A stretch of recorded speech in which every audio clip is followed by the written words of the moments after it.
Cuando recordamos Oseas 4:6, Oseas nos dice que mi pueblo fue destruido porque le faltó conocimiento. La falta de conocimiento es peligrosísima, hermanos, porque cuando uno no tiene conocimiento, entonces fácilmente puede creer cualquier cosa. Y eso sí que es tremendo. Y resulta que he detectado en algunos lugares, cuando he hablado con algunos hermanos en diferentes instantes, que esto realmente es una necesidad, el tema que quiero presentar el día de hoy.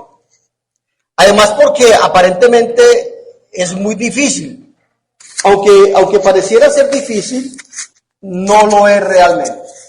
Para hablar de la deidad y de la Trinidad, es necesario observar algunos aspectos, y uno de ellos es precisamente lo que uno ve y escucha alrededor y a nivel doctrinal en muchos lugares.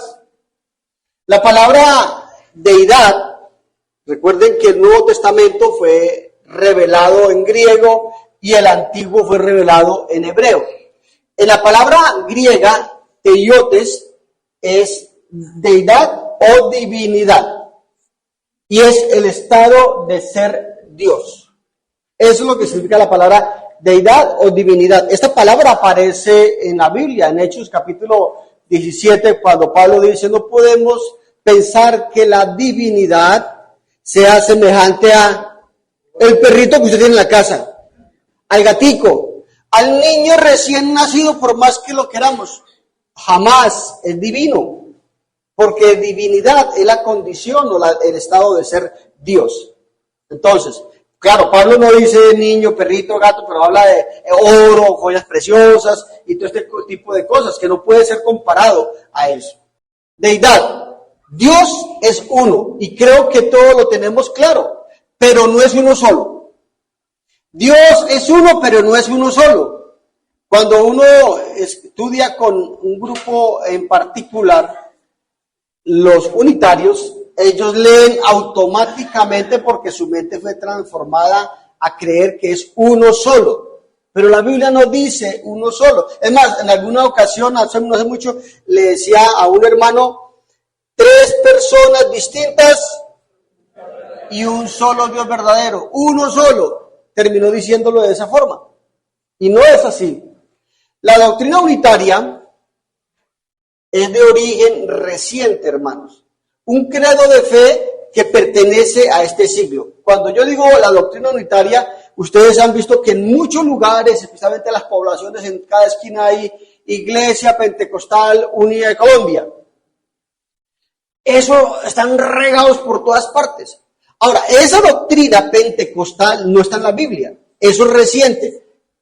Es afirmado por ellos mismos que el concepto fue revelado por Dios, quien tuvo oculta esa verdad hasta este siglo. Oye bien, eso es lo que ellos dicen, hasta este siglo. Supuestamente la revelación se dio a conocer en un campamento en Arroyo Seco, California, por allá en el año 1913 y 1914, a través de un personaje que era el líder de un movimiento religioso, entre comillas, cristiano. Él afirmó que durante una noche de oración, Dios le reveló la doctrina unitaria y el bautismo solo en el nombre de Jesús. Varios aceptaron esa cosa nueva, ¿sí? Así anticipada en un sermón basado en Jeremías capítulo 31, cuando el Señor habla acerca de un nuevo pacto, etcétera, etcétera, del Espíritu Santo. Bueno, eso se predicó el día anterior o días anteriores de la supuesta revelación. Por lo tanto, cuando ustedes escuchen Iglesia Pentecostal Unida de Colombia, el movimiento unitario viene de este siglo. Y en el concepto así, concreto para que ustedes lo tengan en mente, los unitarios dicen que no existe el Padre. Los unitarios dicen que no existe el Espíritu Santo. Los unitarios dicen que el único que existe es Jesús. Obviamente no se llamaba Jesús, ¿no? En estos días hablaba con una hermana, bueno, pero ¿dónde salió Jesús? Bueno, eso fue el nombre terrenal. Es decir, el verbo que existía desde el principio, según ellos, es el único que es No existe Padre, sino que Él se manifestó como Padre antes. Cuando vino a la tierra se hizo hombre. Y miren que hay pasajes que pueden presentarse o prestarse para esa confusión. Y luego cuando se fue, regresó como Espíritu Santo. Pero no es que sean tres. Ese es el pensamiento unitario.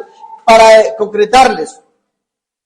Primero de Juan, capítulo, creo que es el 2, versículo 20, dice que el que niega al Padre es el anticristo. ¿Cómo les parece? Y aún en esa época no existía este movimiento fuerte que comenzó este siglo. Pero desde ya se advertía varias cosas. Que el que negaba al Padre era el anticristo.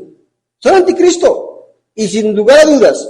Y predican a Jesús y gloria a Dios, aleluya. Y son más efusivos que nosotros. Tienen más fe que muchos de nosotros. Hacen más cosas que nosotros. Y predican a Cristo también. Pero a otro Jesús. Porque no es el Jesús de la Biblia. Un Jesús huérfano. No, señores. Ese no es nuestro Jesús. En fin. ¿Qué decían ellos?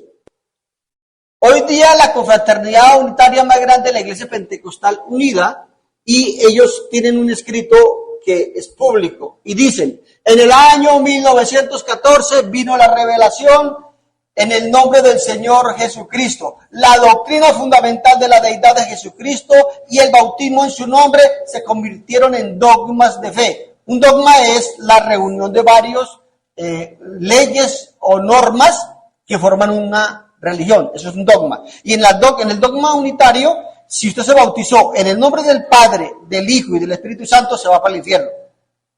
Por eso ellos dicen que es solamente en el nombre del Señor Jesús, porque es el relato del libro de Hechos. El que quiera más información, me lo hace saber y lo seguimos estudiando.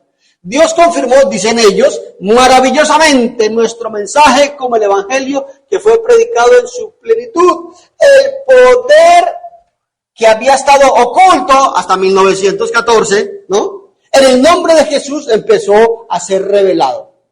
Esta admisión es equivalente, hermanos, a la confesión de una falsa enseñanza.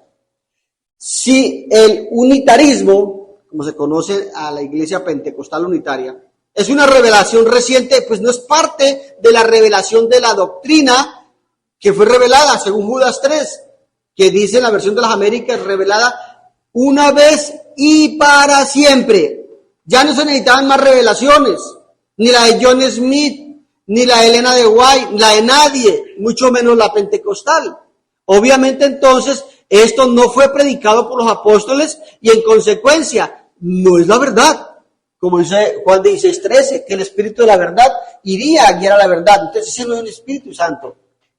Aquellos que predican tales doctrinas no predicadas por los apóstoles de Cristo trabajan bajo un anatema de Dios. ¿Saben qué es un anatema?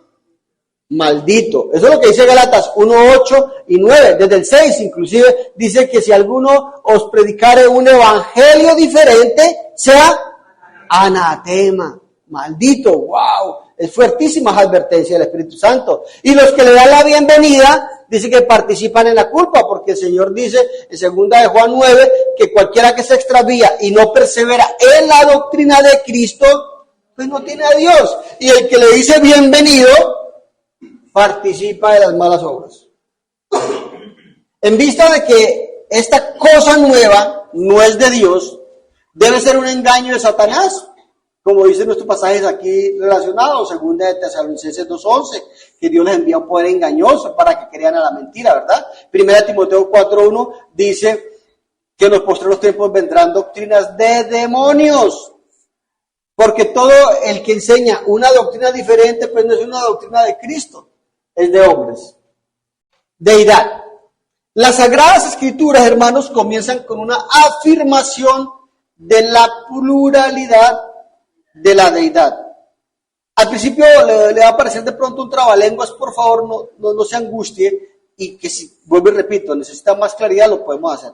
Va a haber algunos pasajes concretos. Pero en Génesis 1:1, en el comienzo, en el principio, dice que creó Dios los cielos y la tierra. Para nosotros, Dios, en ese pasaje en español, es singular, ¿sí o no? Porque uno dice Dios o dioses. Ah, es singular, pero resulta que en el idioma en que fue revelado no fue español. En el idioma en que Génesis fue escrito fue en hebreo. Y la palabra hebrea utilizada allí es Elohim. Y si usted no tiene el don de lenguas y no sabe qué significa Elohim, pues usted busca en un diccionario. Y Elohim, de acuerdo a la concordancia temática, en este caso del Antiguo Testamento, dice que Elohim es usado en hebreo 430 veces. Y que esta palabra, en el sentido ordinario, pues es dioses, pero específicamente se usa en plural así, específicamente con el artículo del Dios supremo. Dios es singular en el contexto ordinario, pero es una composición. En el comentario bíblico del señor Matthew Henry, dice que esa palabra indica o insinúa pluralidad de personas en la deidad. Obviamente nosotros, no los hebreos, entendemos que cuando dice Elohim, se está refiriendo Padre, Hijo y Espíritu Santo. ¿Recuerdan aquella ocasión en donde Padre le dice a Moisés que no lo puede ver cara a cara? Porque el que ve a Dios frente a frente, ¿qué pasa? Muere. Pero vemos al ángel de Jehová presentándose como Jehová en varios pasajes, y después de que le han reconocido aquellos a los que el ángel de Jehová se les apareció, entre ellos Isaías dice, voy a morir porque he visto a Dios. En Éxodo, creo que es en el 25, cuando Dios le habla a Moisés y le está diciendo al pueblo de Israel que él, Dios, iba a enviar a su ángel delante de ellos y que no le fueran rebelde y que le obedecieran porque él no tendría de ellos, donde llegaron a faltar, no tendría misericordia. Y habla del ángel de Jehová que iba a ir delante de ellos. Pero luego Pablo en 1 Corintios capítulo 10, versículo 4, dice que el ángel que los seguía era la roca. Y esa roca era Cristo.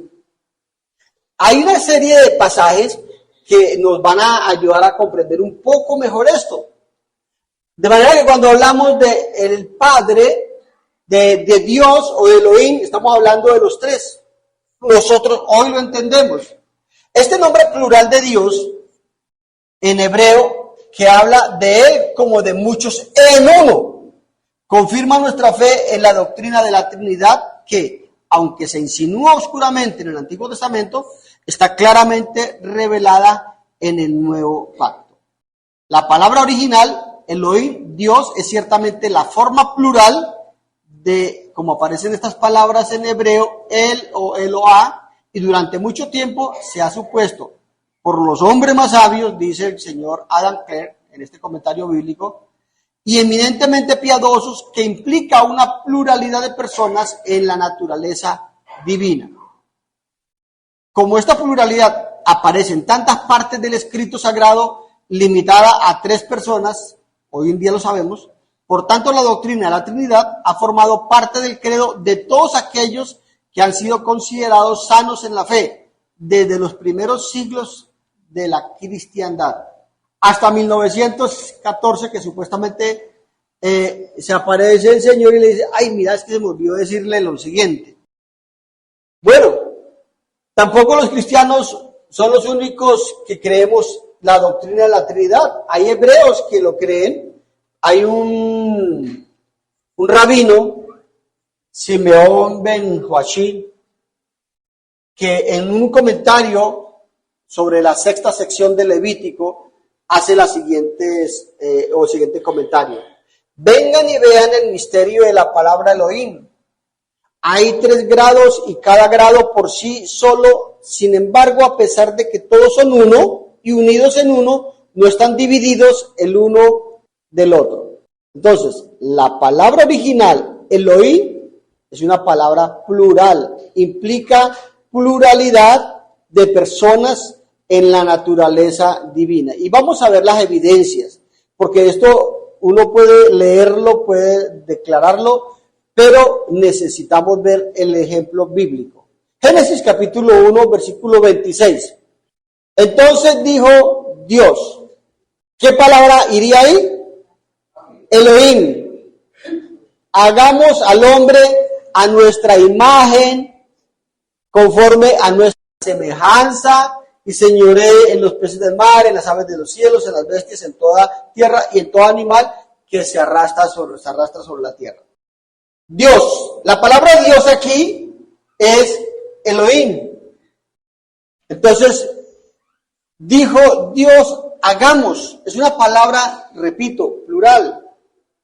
Mire que habla en plural, hagamos. Si Dios es solo Dios, o según el comentario o el pensamiento pentecostal, era Jesús solo, porque dice en plural, hagamos. ¿Saben qué han respondido algunos inteligentes? Es que él estaba con los ángeles. Pero la palabra interesante es conforme a nuestra semejanza. No es lógico. El único que es a imagen y semejanza del Padre es Cristo, el ungido, el Hijo. Aquí vemos pluralidad. Entonces dijo Elohim. Es una palabra que implica más de uno en Elohim. Hagamos, por eso habla en plural, a nuestra imagen y conforme a nuestra semejanza. Cuando Adán y Eva pecaron, entonces Dios habla con ellos, habla con la serpiente en el versículo 15, luego habla con la mujer en el versículo 16, y luego habla con el hombre en el versículo 17. Y luego de que los ha desterrado del paraíso, dice Dios, he aquí el hombre es como yo. No, el hombre es como uno de nosotros. ¿Quién es? El Padre. ¿Se acuerdan de Juan capítulo 1, versículo 1, que dice, en el principio era el verbo y el verbo era con? Porque en el principio estaba el verbo y estaba Dios. Es decir, Elohim. Y en Elohim está el verbo, en Elohim está también el Espíritu Santo. Génesis 1:2, ¿qué dice? Y el Espíritu de Dios se movía. ¿Sí ven? Ahí está Elohim y el Espíritu Santo presentes en los primeros 2 versículos del comienzo de las Sagradas Escrituras, que es el Génesis. Y dijo Jehová Dios, he aquí el hombre es como uno de nosotros, nuevamente plural, sabiendo el bien y el mal. Ahora pues que no alargue su mano y tome también del árbol de la vida y coma y viva para siempre. El Padre no estaba solo en la creación, el Padre estaba con el Hijo. Juan capítulo 1, versículo 2 dice, y todas las cosas por Él fueron hechas, y sin Él nada, hablando del verbo, y sin Él nada de lo que ha sido hecho, fue hecho, porque Él estaba en la creación, el verbo. Aquí hay un pasaje un poco difícil para algunos. Deuteronomio capítulo 6, versículo 4. Oye Israel, Jehová nuestro Dios, uno es. ¿Se dan cuenta? ¿Se dan cuenta que Jehová es uno solo? Bueno, miremos en el idioma hebreo qué es lo que esto significa. Ya vimos que Elohim es una palabra compuesta, ¿cierto? Elohim, ya dijimos, plural. Pero aquí entra la otra parte. Uno. No dice uno solo. Jehová uno es. La palabra hebrea para uno es echat. Pero resulta que no es la única palabra para uno. Dependiendo del contexto y del mensaje, o se usa echat, y vamos a ver qué significa en el hebreo echat, o se usa yachit, que es otra palabra diferente.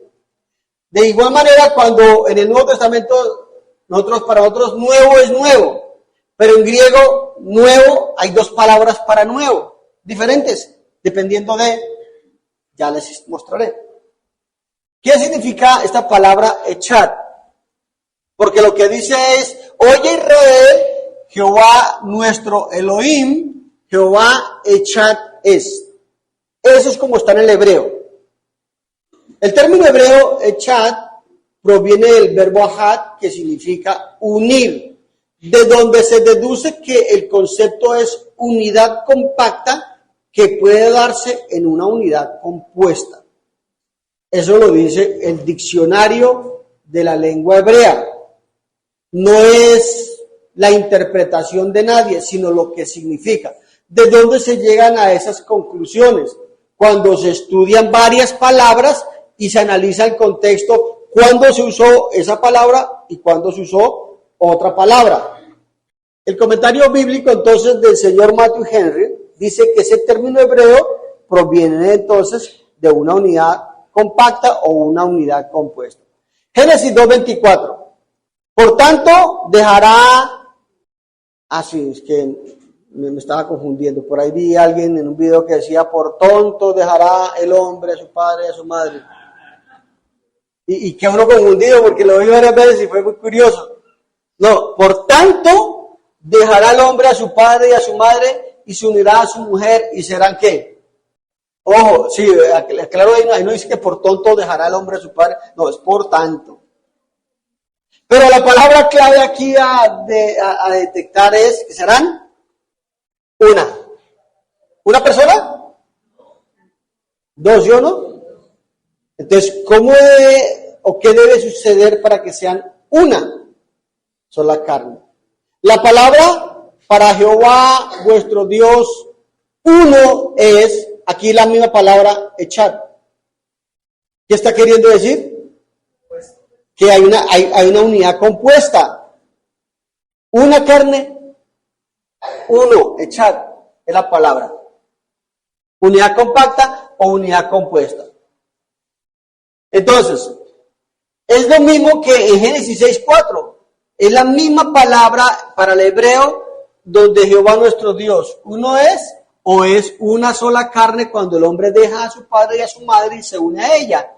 Es la misma palabra. ¿Y eso qué? Bueno, vamos a seguir mirando. En Génesis 41:25, cuando José le está interpretando el sueño al faraón, él había soñado que veía 7 vacas gordas, y luego 7 vacas flacas que subían y se comían las gordas, y luego que veía 7 espigas que salían de un mismo tallo, de una misma raíz, y que eran hermosas, grandes, y luego vinieron otras feas, y se devoraron a las espigas hermosas. Las 7 vacas, le dicen en el verso 26 de Génesis 41, las 7 vacas hermosas 7 años son, y las espigas hermosas son 7 años. El sueño es uno mismo. Eso es lo que le dice José al faraón. ¿Cuántos sueños tuvo?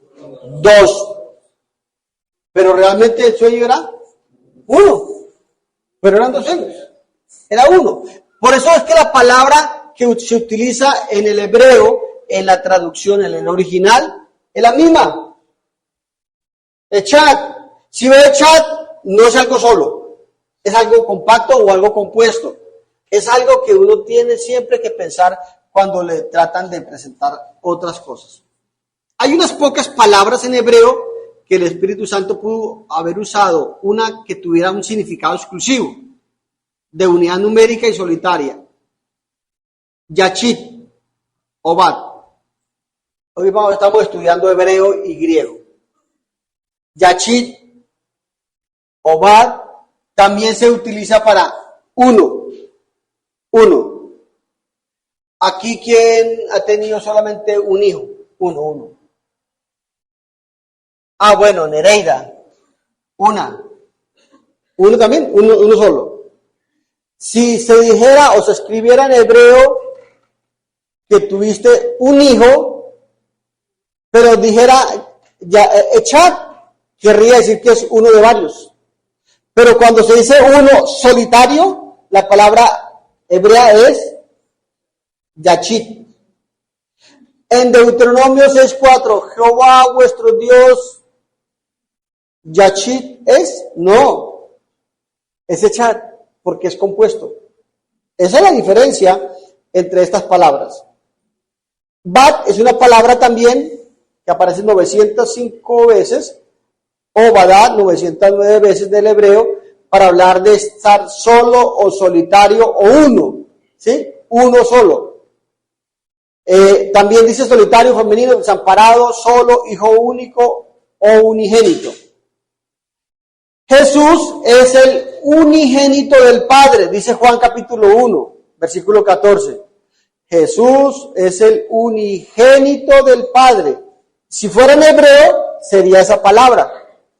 Pero es el primogénito de María.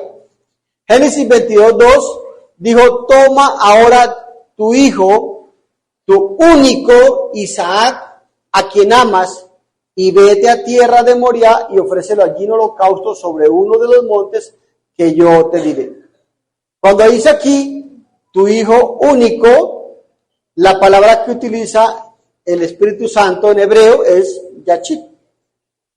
Porque el único hijo, sin tener en cuenta a Ismael, que es de la esclava, pues es Isaac.